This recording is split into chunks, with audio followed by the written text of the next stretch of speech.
For the Stoics, self-control, perseverance, fortitude, and nobility of character were all associated with discipline as a fundamental virtue. They encouraged unwavering devotion and prudent use of our days.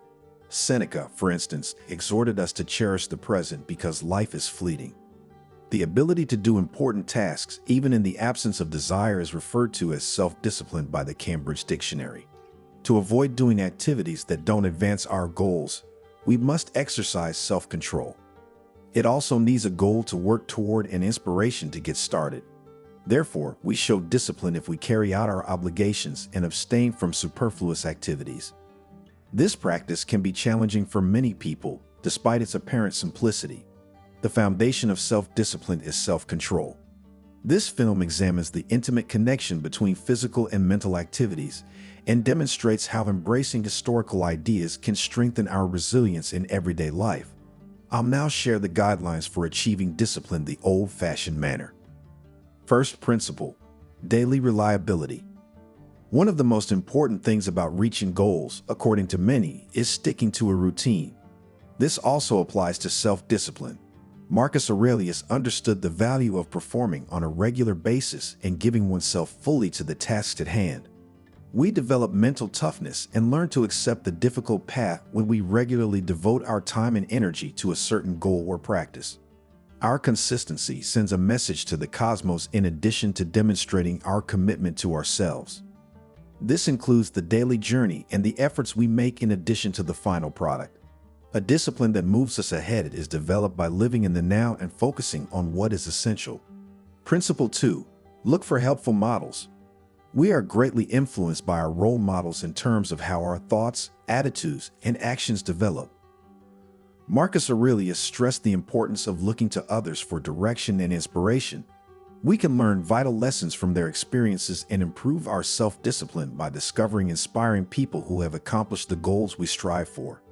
A mentor, someone close to us who has faced challenges and succeeded, someone who exemplifies traits and values that speak to us, or someone who is a leader in our field of interest, can all serve as an instructional model. We can learn important lessons and acquire vital insights by examining their routes and adopting their tactics. Third principle: the control dichotomy. The dichotomy of control was one of Marcus Aurelius' core mental concepts. This is letting go of things that are out of our control and acknowledging and accepting what is. We can prevent pain brought on by outside forces by focusing on what we can influence and accepting accountability for our feelings, ideas, and actions. We frequently spend mental energy on issues beyond of our control, which not only hampers our progress, but also emotionally exhausts us. Accepting the dichotomy of control relieves us of the pressure of attempting to control the uncontrollable, allowing us to focus and attain tranquility by directing our efforts toward the things that really matter. Fourth principle: dismiss the victim mentality. Refusing to adopt a victim mindset is another crucial component of self-discipline. Marcus Aurelius emphasized that we should not blame other people for our situations. Rather, we should accept responsibility for our actions and results. Recognizing our ability to influence reality via our choices and actions is part of taking ownership of our life. It necessitates letting go of self-pity and making excuses in order to embrace our mistakes and shortcomings as chances for development and learning. This gives us the confidence to proceed and take action to overcome obstacles. Fifth principle: engage in delayed gratification. The ability to turn off short-term advantages in favor of long-term gains is a crucial component of self-discipline in today's culture of instant gratification. Delaying gratification in order to attain goals and maintain self-discipline was something Marcus Aurelius knew. This entails making choices that put long-term benefits ahead of transient pleasures. We have the option to spend our time learning new skills, expanding our knowledge, or completing important undertakings rather than giving in to diversion or transient pleasures. We gain patience, resilience, and a greater sense of personal control when we practice delayed gratification. Sixth principle: disregard unfavorable comments. If we let them influence our thoughts, unpleasant ideas, external evaluations, and negative judgments might weaken our self-discipline. Marcus Aurelius understood the importance of dismissing detractors and not letting their opinions define who we are or how much they will hinder our goals. It's important to realize that not everyone will share our perspective or understand our course. People can mistrust our judgment, ask us questions about our choices, or give us unwanted advice. Allowing their negativity to contaminate our thinking, however, weakens our self-discipline and encourages uncertainty. Principle 7. Embrace adversity voluntarily.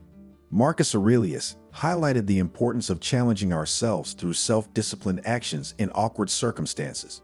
Intentional adversity turns into a useful tool for bolstering self-control and resilience. By purposefully placing ourselves in awkward situations, we teach our thoughts how to adjust and get through obstacles. This can take many different shapes, like getting up early for a challenging workout, allocating time to activities that push our limitations, going on a temporary fast, or giving up certain indulgences and habits. Eighth principle, assess and consider the day. The fundamental cornerstones of self-discipline are self-awareness and self-evaluation. Identifying our strengths and places for growth via reflection and analysis of our everyday actions was advocated by Marcus Aurelius. When it comes to discipline, reflecting on our choices and actions at the end of each day enables us to track our progress and make required corrections. This aids in identifying patterns, habits, or discordant actions that hinder our self-discipline. We can strengthen and cultivate our self-discipline in positive ways by identifying our areas of weakness. Examining historical instruction. It is noteworthy that historical teachings, which are firmly grounded in life lessons and personal growth, usually employ metaphors from sports. Activities like wrestling, fighting, running, and observing provided inspiration to the ancients. They used metaphors, both mental and physical, to explain how they approached resilience and discipline. Marcus Aurelius, for instance, said that severe treatment of the body guarantees the body's submission to the mind. They believed that facing difficulties strengthens both the body and the mind, which is reflected in their use of physical analogies.